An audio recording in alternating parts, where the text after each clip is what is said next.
Сегодня во всем мире отмечают Международный день альпинизма. Праздник объединяет всех настоящих мужчин и твердых духом женщин. Якутию он также не обошел стороной. Большинство наших экстремалов объединились в Федерацию альпинизма и скалолазания республики. Пообщалась с ними наш корреспондент Кристина Якупова.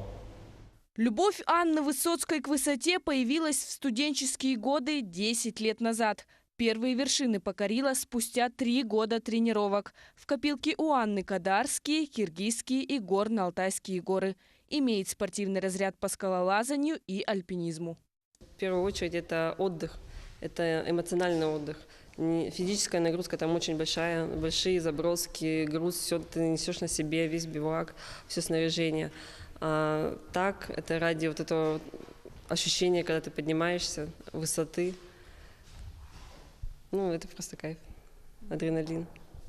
Душа альпиниста требует высоты и красоты, значит, пора в горы. Покорять вершины можно и на тренировках на скалодромах. И этих занятий спортсменам достаточно, чтобы подготовиться к любым стартам.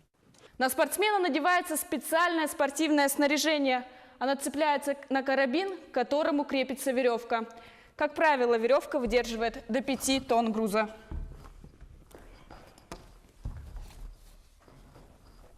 Главное, чтобы желание у человека было и голова на плечах, в первую очередь. Когда в горы ходишь, не обязательно трудно, то, что они трудные. Бывает то, что и очень легкий маршрут может показаться таким трудным, а запоминающиеся они все. Человек, который хотя бы раз был в горах, оставил свое сердце там навеки. И где бы он ни был, лучше, чем в горах, ему не будет нигде. Именно там его дом, дом, в котором он счастлив. Поэтому альпинисты постоянно возвращаются в этот дом, где осталась их душа. А там новая высота, новый горизонт.